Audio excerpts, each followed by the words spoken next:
bienvenidos hermanos a un episodio más de Sal y Luz. El día de hoy nos acompaña nuestro hermano Eric Juárez. Mi nombre es Kevin Hernández y el día de hoy hablaremos sobre apariciones marianas. Entonces no sé si nos apoyas con una oración, por favor. Muy bien. Decimos todos en el nombre del Padre, del Hijo, del Espíritu Santo. Amén. Te damos gracias, Señor, por este día tan hermoso que nos regalas. Te pido que este programa, este proyecto como tal, sea para honra y gloria tuya. Que podamos aprender algo, que nosotros seamos instrumentos tuyos, Señor. Que toda la gente que escuche esto se quede con algo grabado en su corazón. Que te busque cada vez más, que tenga cada vez más hambre y sed de ti. Ese es el fin principal de este proyecto. Todo lo ponemos siempre en manos de tu Madre Santísima, la Virgen María, para que nos acompañe, nos guíe y sepamos qué decir, cómo decirlo. Y al igual todas las familias que nos escuchan, pues sean bendecidas. Amén. Amén. Bueno, en honor a Nuestra Señora del Rosario y la Virgen del Pilar no podía faltar un episodio mariano. Entonces, antes de entrar en materia, quisiera que nos resolvieras un par de dudas, porque conocemos muchas vírgenes, pero tal vez no conocemos que algunas son apariciones marianas aprobadas por la Iglesia, algunas aprobadas por la Iglesia y otras advocaciones. Entonces no sé si nos podrías resolver esa duda entre la diferencia entre apariciones marianas y advocaciones marianas.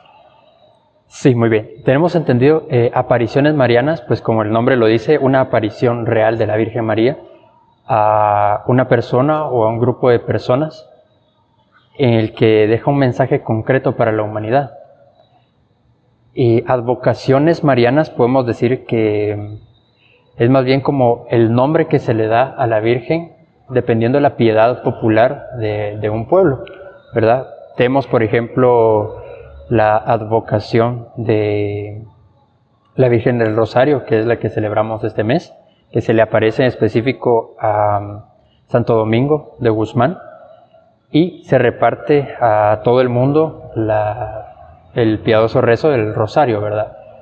Luego tenemos, por ejemplo, la Virgen patrona de cada país de América Latina, la Virgen de Chiquinquirá, la Virgen de Aparecida, aquí la Virgen de la Inmaculada Concepción.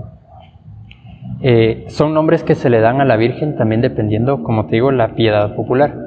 Las apariciones, pues, se les da el nombre en específico por, más que todo, el lugar donde se apareció la Virgen y como te digo, el mensaje que da también.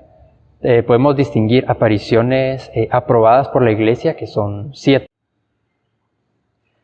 Respecto entonces a las apariciones aprobadas por la Iglesia, tenemos 7. ¿Sí? Podemos hablar la Virgen del Pilar, y esta podemos ahondar un poco más después, que no es tanto una aparición, sino una bilocación, según la tradición aragonesa en España. Tenemos la Virgen de Guadalupe, una aparición también bastante trascendental aquí para nosotros. Está la Virgen de la Salet, la Virgen de Fátima, la Virgen de Lourdes, de Roadebac y una Virgen en Bélgica. ¿Sí? Después de estas hay muchísimas apariciones más, pero que la Iglesia ha tenido mucho recelo en aprobarlas. Depende mucho también del mensaje que dé, porque ciertamente las apariciones no tienen que contradecir nada acerca de la revelación ya dicha, ¿verdad? Que está en las Sagradas Escrituras, que dicta el magisterio de la Iglesia.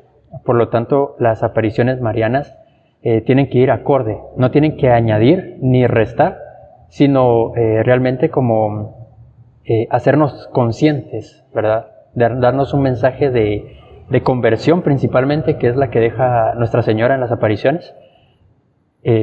Luego se dice que hay aproximadamente 2000 apariciones que ha habido de la Virgen. Entonces te puedes imaginar el trabajo de la Iglesia, ¿verdad? Muy sigilosa, muy celosa con eso, porque hay que cuidar también ese tipo de cosas, ¿verdad? Algo que da como el sello de aprobación de una aparición mariana es la sobrenaturalidad, ¿sí?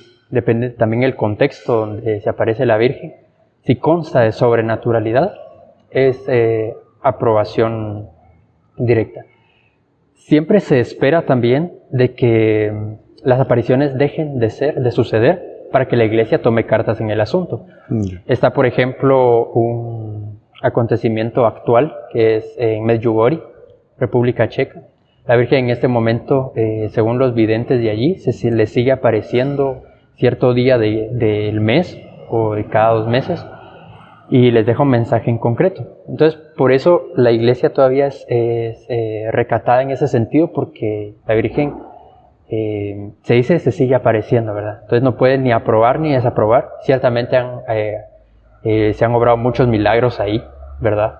Muchas conversiones, que es lo principal, lo que se buscaría, que nos enseña la Virgen, ¿verdad?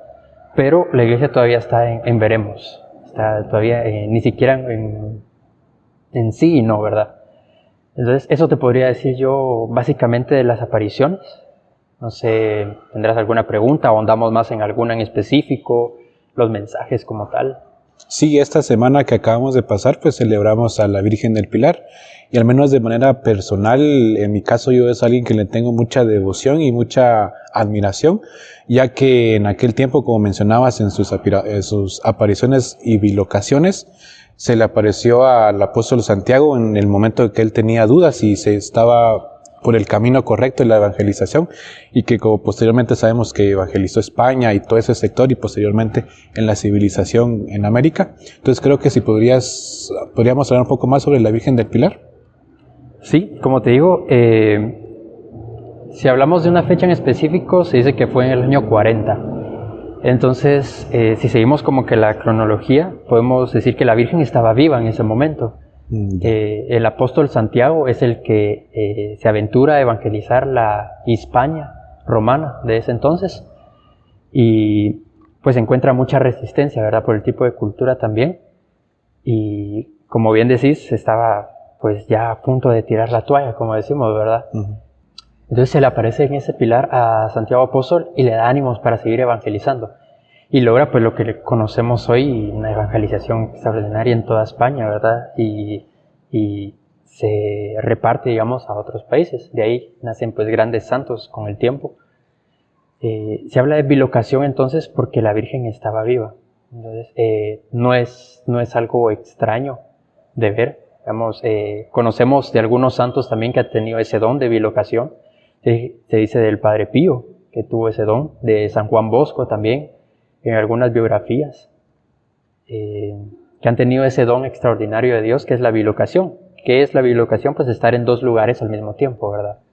Por lo tanto, la Virgen, siendo la llena de gracia, pues podemos decir que tenía ese don también particular. Luego, por mencionarte yo una que me gusta mucho también, es la Virgen de Guadalupe. Es una aparición extraordinaria, ya que marca un antes y un después en la evangelización de toda América, ¿verdad? En esa época, pues, se sabe, la aparición es en 1531 a San Juan Diego, hoy santo mexicano, San Juan Diego, en el que los españoles, los colonizadores, al parecer no sabían cómo exactamente inculturizar el evangelio, o sea, ingresar el evangelio como es a esta cultura que venía de ser politeísta, que creían varios dioses, que hacían sacrificios, y era como muy rústica, por así decirlo, ¿verdad?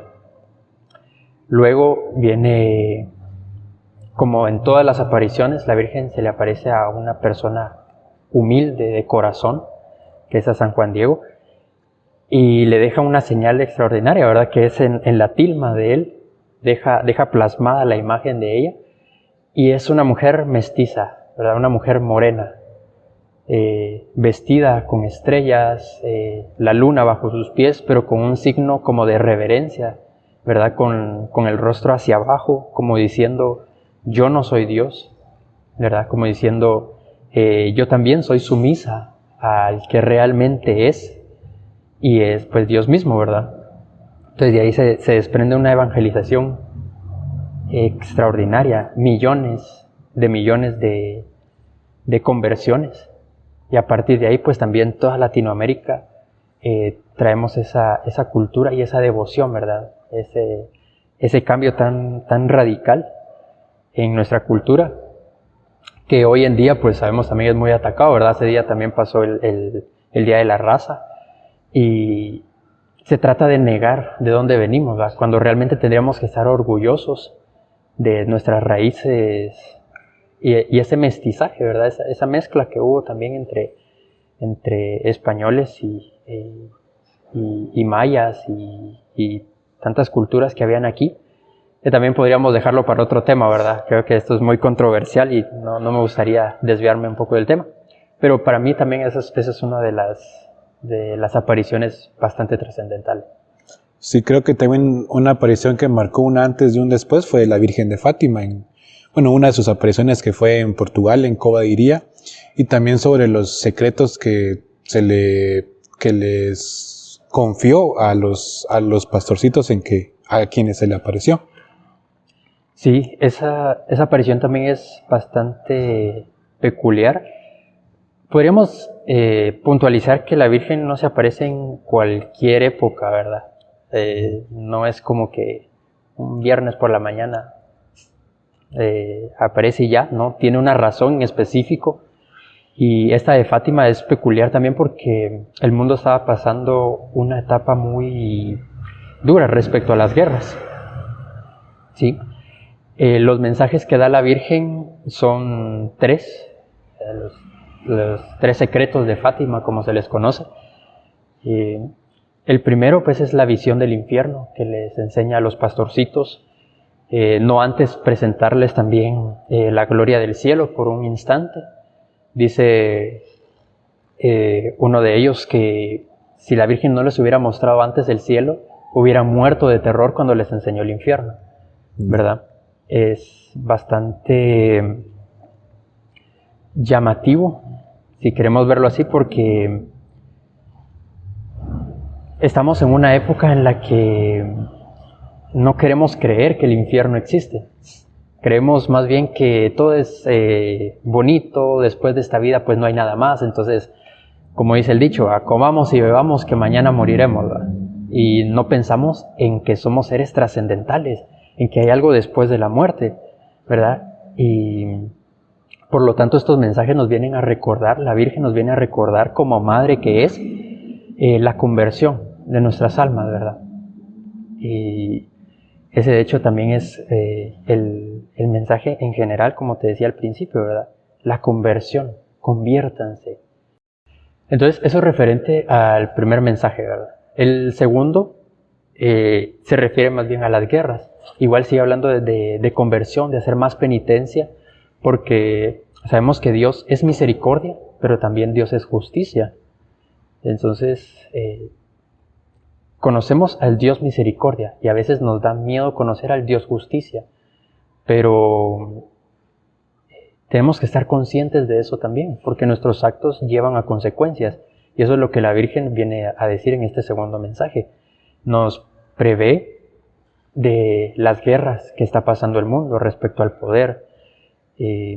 Nos advierte de que si no nos convertimos, si no cambiamos de vida, vendrán cosas peores. Y efectivamente, ella pide en este mensaje también la consagración de Rusia a su Inmaculado Corazón, y no se da. Por lo tanto, viene la Segunda Guerra Mundial como consecuencia. Como te digo, no es como que si no lo hacen, Dios va a mandar este castigo, sino más bien es consecuencia de nosotros mismos, de la que ella nos advierte. Pues entra la Segunda Guerra Mundial, luego viene el comunismo de Rusia, que se expande también por muchos países del mundo, y sabemos las consecuencias que trajo eso, ¿verdad? Y eso es básicamente. Luego el tercer secreto, pues se estuvo guardado por mucho tiempo, por razones de la iglesia, que era respecto a que la Virgen le muestra a los pastorcitos la visión de que un obispo de blanco pues va subiendo una montaña y muere, y con él mueren otros obispos y sacerdotes en el camino. Se entiende luego que es el ataque que tiene la iglesia, que hoy por hoy pues todavía sigue siendo muy atacada. Todos los ataques que han tenido los papas, ¿verdad?, que han precedido al Papa Francisco, también el Papa Francisco, por ejemplo, el acontecimiento de San Juan Pablo II, ¿verdad? Ese atentado que tuvo contra su vida. Sí, que a raíz de esto él decide con los obispos consagrar a Rusia y al mundo entero al Inmaculado Corazón, como lo había solicitado la Virgen en Fátima. Sí, y de hecho esa misa es muy bonita porque él, en la corona de la Virgen de Fátima, él coloca la bala con la que le dispararon, ¿verdad? Como agradecimiento a la Virgen por haberle salvado la vida. Que tuvimos la oportunidad de verla en Panamá, ¿verdad? En la jornada. Sí, en la jornada llevaron a la Virgen, digamos, original, con la bala en la corona. Fue bien bonito. Entonces, esos son los mensajes que deja la Virgen, ¿verdad? Conviértanse. Ahí, por ejemplo, hay una aparición peculiar también que no está aprobada, podríamos hablar un poco de ella, es acerca de Garabandal, en España. También da la Virgen mensajes muy fuertes acerca de la conversión y de las señales del cielo que van a ver también como muestra primero pues de la sobrenaturalidad de esto y de las consecuencias también de nuestros actos como humanidad, ¿verdad? Aquí en estas apariciones pues la Virgen se le presenta a 5 pastorcitos que de igual manera pues son gente humilde, gente sencilla, y hay un milagro que se conoce como el milagro del sol, que sucede ahí mismo en Garabandal, el que los pastorcitos le piden a la Virgen una muestra de que realmente ella se está apareciendo, ¿verdad? Y que todos lo miren.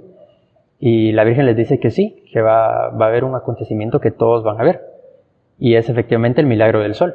Después de todo un día de lluvia, en el que la tierra se hizo fango y todo estaba lodoso y lluvioso, la Virgen dice que se les aparece a todos y solo muestra como que todos vean hacia el sol. Resulta que el sol empieza a bailar, como a bailar en el cielo, y después pareciera que está cayendo sobre la tierra. Entonces toda la gente, los miles de personas que se juntaron ahí, pues empiezan a desesperar y piensan que es el fin del mundo y todo. Y resulta que no, llega un momento en el que el sol para y regresa a su lugar. Y el acontecimiento pues no fue solo ese, sino que también toda la tierra que estaba ahí y todo lo mojado pues se seca inmediatamente como milagro. Y en ningún lado hay rastros de humedad, ¿verdad? Sí, esta aparición es muy particular también porque tenemos la oportunidad de ver imágenes, porque recuerdo yo haber visto imágenes donde también se comenta que estos pastorcitos sienten que un ángel, el arcángel Gabriel, les da la comunión, pero si bien las imágenes que nosotros vemos, bueno, en una en específico sí se logra visualizar la hostia, pero en las demás solo ellos están en posición de comulgar, pero ellos comentan pues que sí comulgan de alguna manera. Sí, ellos efectivamente reciben el cuerpo de Cristo, ¿verdad? Y es lo que te digo, es que María no se queda con nada. O sea, María siempre nos va a llevar hacia su Hijo Jesucristo, y en este caso pues los niños que tenían la oportunidad ya de comulgar, pues lo hacen. También ellos al ver a la Virgen, ellos entraban en éxtasis. También se ven algunas imágenes en las que nadie los podía mover, excepto entre ellos. Entre ellos se podían mover, levantar y todo, pero alguien cuando los intentaba mover estaban totalmente tiesos, ¿verdad? Como estatuas. Era por el éxtasis en el que entraban al ver a Nuestra Señora. Sí, gracias. Creo que se ha abarcado muchos temas y creo que estaríamos llegando a la hora de compartir nuestras conclusiones. Y al menos respecto a lo personal, creo que lo que me ha dejado esta plática es que así como cada encuentro en el Evangelio con Jesús nos dejaba un mensaje, también en las apariciones de la Virgen María nos deja muchos mensajes, muchos consejos también. Y entonces respecto en lo personal, pues creo que el mensaje que me ha dejado a mí es el rosario, la importancia del rosario.